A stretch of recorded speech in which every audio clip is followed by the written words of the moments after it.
Fair always strikes with me this idea of justice. To every injustice that we face in our own lives, there's always the other side of that too, and being like, there's something to be learned here, or there's empathy to be gained.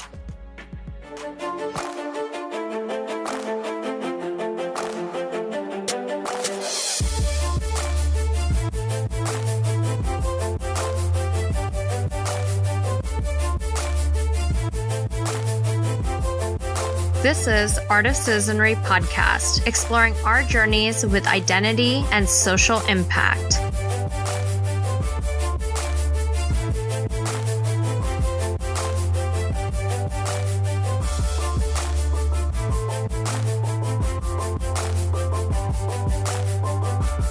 Hello, everyone. I would like to welcome you to the first episode of Art of Citizenry, where we explore the intersection of social impact, personal journeys, and power dynamics. I am Manpreet Kaur Kalra, your host and in-house storyteller. I would like to start my first episode by taking a moment to tell you a bit about myself. I've always enjoyed traveling, exploring cultures, and learning about heritage handicrafts. Over the course of my travels, I became interested in fair trade principles and sustainability. I wanted to understand how fashion brands were able to make clothing at such low costs with minimal regulations. Like many closet academics, I drowned myself in research, learning the details of how global garment industries operate. For the last 3 years, I've been working with social enterprises on strengthening their digital footprint. My hope with this podcast is to bring together the voices of thought leaders, artisans, creatives, designers, and changemakers to discuss and dissect complex issues through their unique lens.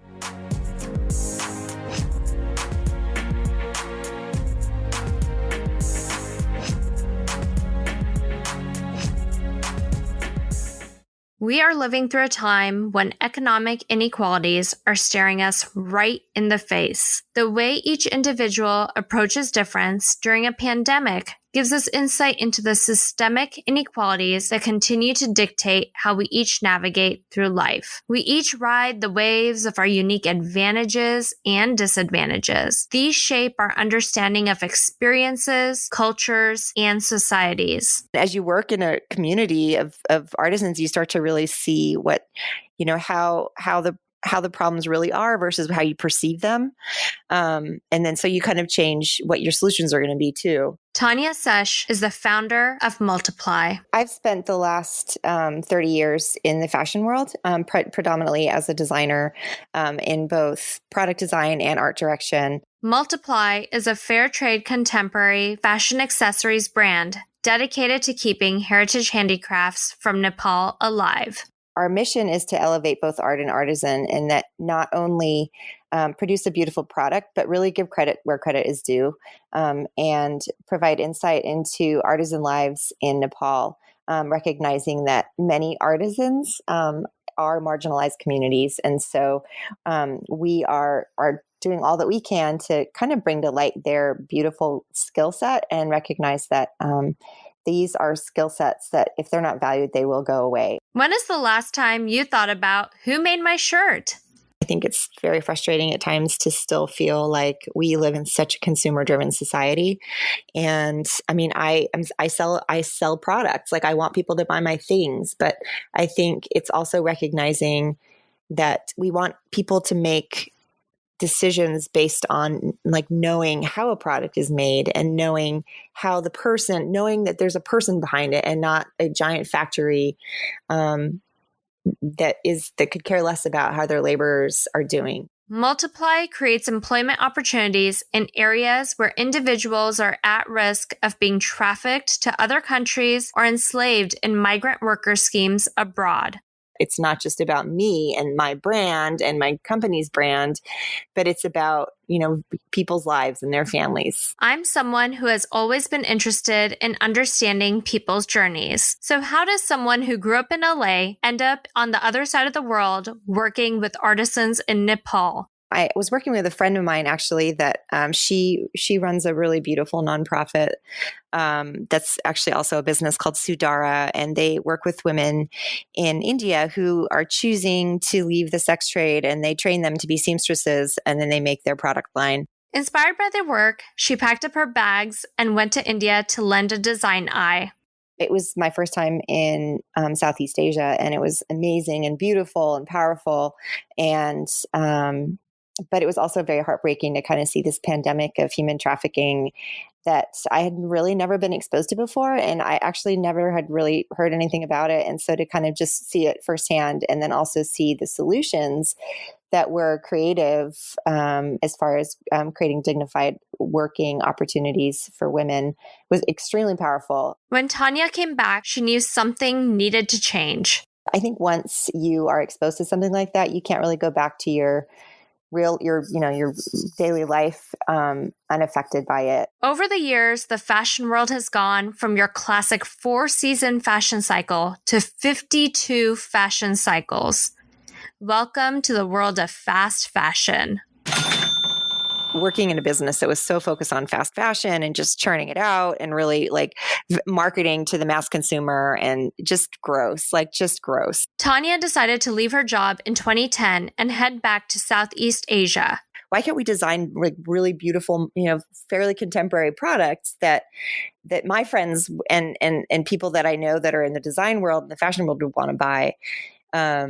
But utilize heritage handicraft. So utilize skill sets that these people have, regardless of whether they have an education or not, or whether they can write, but they can sew, and they can make, they can carve, and they can, felt. I mean, they can do all these amazing things that a lot of us can't do, So it was kind of this kind of these paths crossing of recognizing what my skill set was and what their skill set was, and kind of marrying them into a business that was about utilizing age-old techniques to produce a modern product, and therefore also provide access to the Western marketplace to artisan groups that therefore keep them growing and infusing money into their economy, into their communities, and therefore kind of halting the terrible cycle of poverty. This time she spent 4 months traveling between India, Bangladesh, Thailand, Nepal, and Cambodia. In each of these countries, I had the opportunity to just work with different organizations that were making an impact. And they all had different methods, and they all had different models. Most of them worked with women. Many of them worked with women that were either at risk of being trafficked or had been trafficked and were coming out of trafficking. And so it was just a really eye-opening, again, very heartbreaking time. But it was equally exciting because these cultures are rich in heritage handicraft, and most of these are village-based societies, and so there's a lot of traditional roles in that women sew, and the men are woodworkers, or they're metal crafters, or there's all these very beautiful intrinsic things that were part of these societies that I loved. Over the course of 4 months, Tanja sat down with artisans and relief organizations that were working in some sort of creative capacity to provide dignified opportunities to individuals to learn a craft. Those 4 months were very much an incubation process for me, of just kind of realizing what the problem was, what the solution could be. And then just, as a designer, just kind of starting to think about product and okay, if I wanted to start something that was, fashion / creative, what could it be? And so Mulxiply kind of came out of that when, because when I came back to the States, I sort of, just let everything sort of marinate and simmer for a year and really just kind of figure it out, because it's so overwhelming. I want to do something, and yet feeling a little bit, frustrated because, I'm not a lawyer, I'm not a humanitarian, I'm not, a doctor, or, I don't have these quote unquote necessary skill sets to go and, work for any of these very impactful organizations that you hear about. So what did she find to be the most challenging part of her trip? I've always had a very soft heart. And so therefore I've always been a fairly empathetic human. And I think that's also why that trip was so hard for me, because the suffering weighed so deep on me and it felt I felt very trapped because I felt like I couldn't do anything about it. Human trafficking is a pandemic, not just in Nepal, but globally. Human trafficking is also a pandemic, and it is going to continue to grow as long as there is poverty and lack of opportunity. When addressing social issues anywhere in the world, I find it to be important to step back and be thoughtful about the responsibility we hold as change makers, especially when working with traditional art forms. So how does navigating a culture other than your own influence your design process? When I started the business, I really wanted it to feel contemporary. And I know that is very counterintuitive to a lot of indigenous design because, culturally, there's a lot of reason why things are designed the way that they're designed, or there's some meaning that a design has. And Nepal is very much like that, where a lot of their design is very, it's focused on worship. And so particularly with metal crafting, a lot of the metal workers, they make the singing bowls, or they make the Buddhas for the temples, or they make the beautiful wood items that you see, the various aspects of their, kind of daily worship. So but it's deeply tied to who they are, and it's deeply tied to their community and their understanding of the way the world works. So, knowing that it's kind of interesting, because I was like, well, is this something that I should even be doing? Should I be working with metal crafters and asking them to be making these like super, modern earring collections, So, I mean, I think we found beauty with teams that were really willing that they understood that there was a way to marry the two, and that they could use the handicraft and the skill set of the same thing that they would do to make a singing bowl, that they could make a beautiful pair of earrings. And in doing so, kind of keeping their workers having projects to do for years to come. There are a lot of social enterprises and nonprofits that go into countries wanting to make a difference. At what point does wanting to help do more harm than good? The mentality is that we want to help, but like we don't understand what we're helping, or we think that the solution that we're bringing is going to help you. When the reality is you're freaking hungry. Like, you're hungry. You don't need a church. You need food. You need water. You need clean water. You need medical assistance. You need education. Like, all these primal things that I think that we really, I know that there's a lot of good intention out there, and I don't want to like throw anybody under the bus with that, but like, good intention can be very misguided. And I think I was very sensitive to that, kind of going in to deciding that I wanted to do this work. And I think I was very scared because I felt very inept. And I felt like, what am I? Like, I'm just this like girl that has spent her time in fashion. Like, I can't help, what am I going to do? So I think I was very humbled going into it. There are approximately 28 million people living in Nepal. Half the population lives below the poverty line, earning less than $1.25 each day. With unemployment high, many leave the country as migrant workers. Doing good in an unequal world takes listening and being able to understand the nuance of why a society is the way it is. So how does that play out? I think for me, it was initially just a lot of observation and listening. Just really like putting yourself in a humble position, and like the position of a guest. Like, I'm a guest in this country. I admire this country. I admire the people. Like, understanding, sure, you can like read about Nepal, you can read about their history, you can read about their culture, but like, really, you have to go sit. You have to be in the midst of a community to like understand it. And I still feel like I understand it in a very small fraction of what it would be like if I was actually Nepali. This raises a really interesting concept. Cultural humility. Used in the world of global health, cultural humility encourages us to be the student, holding no assumptions, judgments, or prejudice when interacting with others. It also challenges social entrepreneurs, do-good travelers, and voluntourists to realize we have a limited understanding of the cultures we travel to and explore. I don't like when I see organizations come in thinking that they have all the answers and that they they have the big solutions that are they're going to, implant on a culture that they don't know anything about. I've struggled with that. And so I've always really tried to be sensitive to that and sort of align myself with organizations where I let them lead. Cultural humility encourages us to let others take the lead, letting them tell their story and meeting them where they are. So how does this play out? For me, it's always been just relationships and just, learning and sitting, just the same thing you would with any of your friends, is like being real and being authentic and not feeling like you have an angle. It's like they all know that I have a business. They all know that we have a business relationship. But like if there's a sense of caring there, that it's not just about the bottom line, that it's not about, that it's not about the buck, that it's about like, no, I'm working on your timeline. You're not working on my timeline. As much as I have deliveries and as much as I have people that, orders that I'm trying to fulfill, at the end of the day, it's really about like what you guys are capable of producing, in that it makes it also slow fashion, and that it also makes it like, conscious capitalism, and it also makes it, less like it is a harder thing for scalability, but it's also like, no, I care more about how, who makes it and how it's made than about the demand on the other side of it.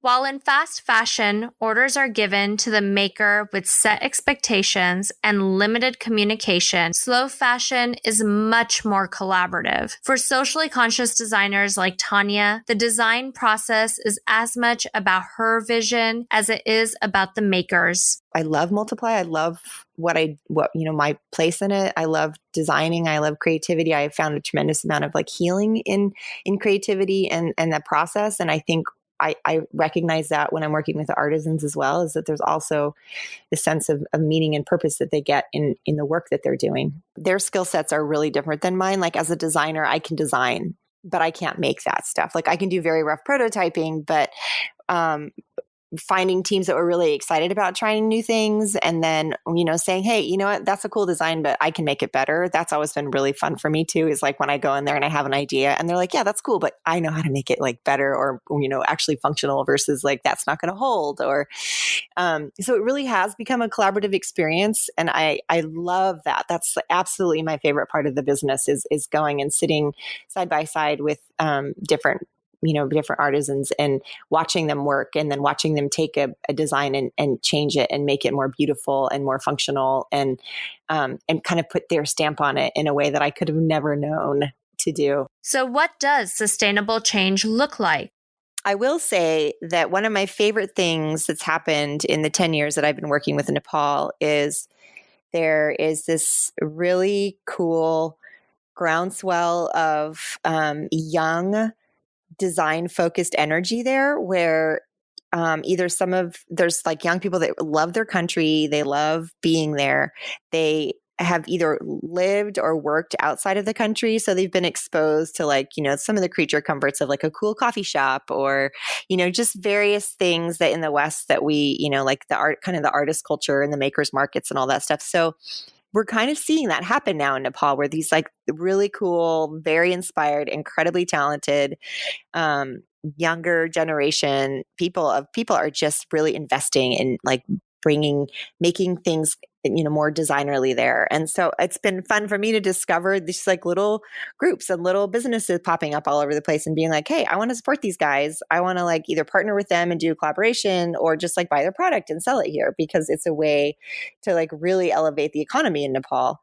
And it's just been exciting. Like it's super inspiring for me to be like, yeah, like what do you like ultimately like I don't need to work here anymore because like you guys are fine, Now, isn't that the goal? That the impact we make translate into lasting change beyond a single brand or a single intervention? While it's tempting to think about impact as something big and world-changing, it's important to not forget that a number of small impacts are worthwhile too. Mulxiply is a very small company and, we're making an impact in a very, very small way. But, there's a lot of small companies making an impact. So maybe the sum of the whole is, pushing that groundswell up even more. And here we are, sitting in our homes in the middle of a crisis. What small things can we do at this time to make the world just a little bit of a better place? When we want to make a difference, let's take a moment to reflect and approach the situation with empathy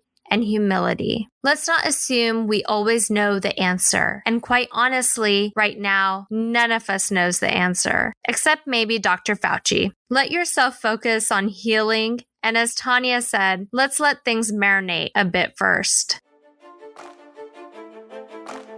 From here in Seattle, wishing all of the listeners health and positivity. Thank you to Tanja Cesh for her time. This podcast was produced by Art of Citizenry. For more information, please visit artofcitizenry.com. Also, please be sure to check out our show notes for links to follow Mulxiply and shop their beautiful handmade collection. Please remember to subscribe to Art of Citizenry podcast on your favorite listening app. And finally, thank you to all the listeners, sending positive and healthy vibes your way.